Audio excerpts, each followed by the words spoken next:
Hello, and welcome to today's episode of the Vibrate Higher podcast. I'm your host, Joelle. If you're new to the podcast, welcome. If you are not new, welcome back. I want to talk to you all today about this space that I'm calling the middle. I actually started working through this concept for myself as a journal entry because I was feeling something and I needed to really kind of process what it is. And the minute I started really writing, I got pulled to make this a podcast episode instead of a journal entry because I think there may be so many of you out there who are in the middle as well. And maybe you haven't quite figured out what to call it. You just know that you're feeling something. What I'm hoping is that as I unpack my reframe of the middle, it will help you do the same. So let's dive in. So in my journey, I am in a place that is clear in the middle.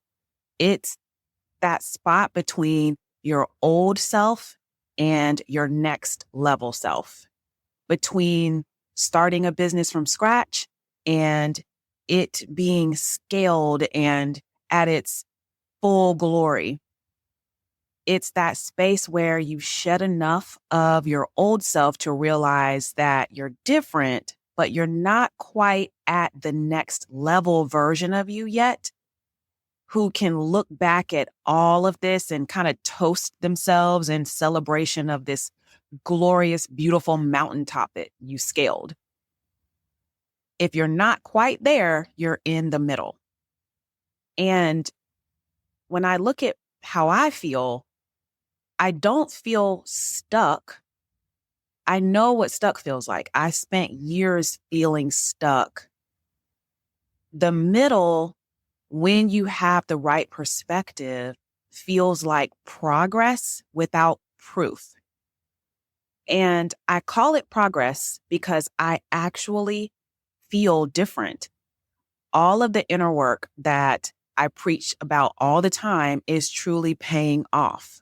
And I know that because in this space where most people would maybe doubt themselves, doubt the decisions they made, crumble under anxiety and not knowing the next steps, not being able to control exactly what's coming in, or they may spiral back into scarcity mindset, etc. Am not. And that's how I know that the inner work has paid off. It's like in the middle, you're blind because you don't really know what's next, but you're confident and you're certain. And so you're leaning in versus collapsing. For me, that looks like a lot of praying, meditating to hear, asking for guidance, being led, understanding that leading is occurring one step at a time. And I think the struggle with the middle comes from wanting things to happen so fast. You want to kind of collapse a timeline in like a day or maybe a week, to be fair. But it hasn't happened yet. You haven't jumped from where you are all the way over to the next level you who has every single thing and has built things and whatever it is that your heart's desire is. The thing is, though, if you truly sit there in the middle, you will know that even this space is part of you collapsing a timeline. You have to have the realization, the aha moment, the epiphany that you need in order to turn the corner. And I found myself having that type of perspective. And the next question that came to my mind was, what the hell do I do in the meantime? I know that I'm in this space of, I'm not my old self. I'm not quite the next level self. I'm leaning into that. What in the hell do I do? When I really think through how the past month or two have been for me, this is what at a bird's eye view is happening. And this is the path I'm continuing to be on. And I'm hoping that this is going to shed some light for you. So I broke it down into 3 things to do while you're in the middle to take advantage of this space. The first one is surrender. You have to trust the fall here. And to me, that's a heavy and powerful one. As a person who has always been or even prided herself on kind of having it all together, at least on the outside, or just asserting myself to get things done, when you are in the middle, it is such a vulnerable space to be. And when you think about it, truly being a next level, bigger, bolder version of you, you have to acknowledge that a renovation of your vessel is required. You cannot continue to act and move in the same way to garner a different result. So trusting the fall and just completely surrendering to the space that you're in is key. Surrendering is so important. And honestly, I think probably why I would list this kind of as the first quote unquote step, if you will, is because when you are out on a limb, you better believe in something greater than yourself that has you, that holds you, that guides you. And if you do, you have to fully allow that to catch you, knowing that your desires that you have are actually directions. And if you have a desire, it means you are fully capable of having it. Otherwise, it wouldn't be your desire. And so when you really lean into that, you have to trust the fall and surrender that I'm in the middle and I am trusting that I'm going to be held, I'm going to be guided, and I'm going to be caught if I slip and fall. So I would say surrender is key. The next thing that is so important in the middle is aligned action. It's listening to the nudge. Once you truly surrender, you have to trust that what is presented to you is for you. And you want to ground yourself in your intuition so that when things fall into your lap, even the tiny small things, you act. And this doesn't just refer to opportunities. This is even the creative moments or ideas when they come, you act, you stop what you're doing and you follow them. And case in point is this podcast episode.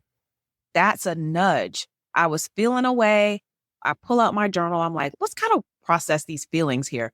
And a little whisper said, make this a podcast episode. There are other people out there who may need to hear this too.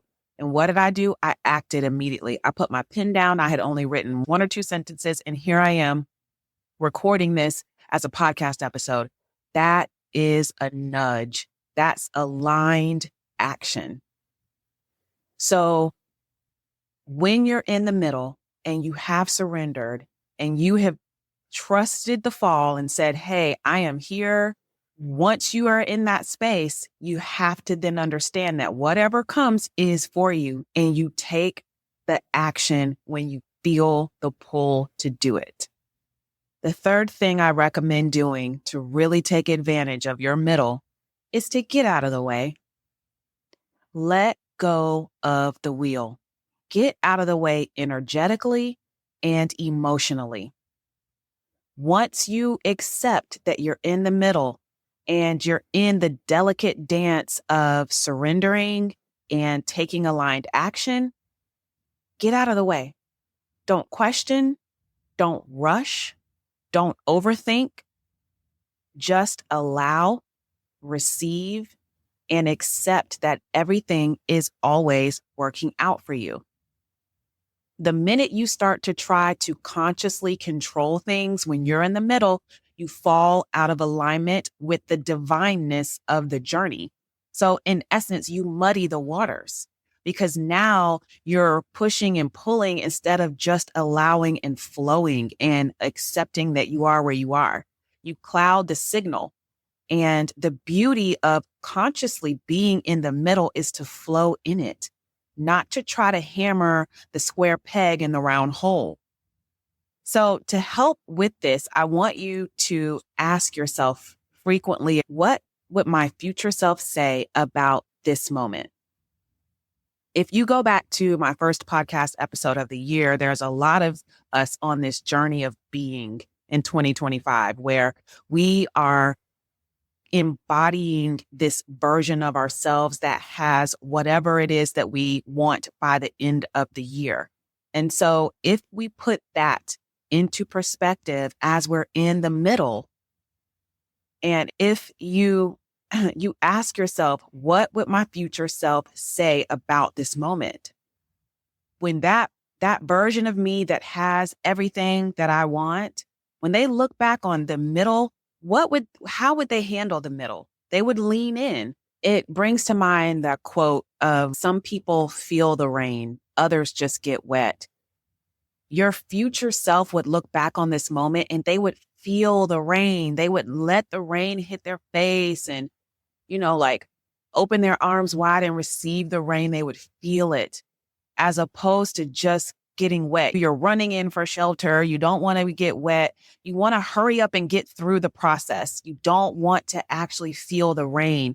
And your future self, with all the perspective and all the work that they did to get to where they are, they would look back on this moment in the middle and they would want to feel the rain. They would want you to accept where you are and see the beauty in it, understand that it is an actual invitation to consciously participate in your glow up. The middle is a sacred ground. It isn't just a pit stop. And I think it's often where the biggest expansion happens. It's like the cocoon. You're not behind, you're not stuck. You are actually in your process of becoming. So I just want to give a shout out to all of you that are in your middle. I want you to know you are not alone. And I hope that this shines a little flashlight on your path as you walk it. Don't get discouraged. Don't turn around and walk backwards. Keep walking forward, knowing that you are protected and you are guided. So that is all that I have for you all today. I hope that this episode gave you life. I hope that you are vibrating higher now than you were when you first came. Don't forget, send me a text. Let me know if this episode resonated for you. I love when you guys send me text messages. I read all of them. If there are topics that you want me to explore, send me a text, put it all in there. Let's do this thing.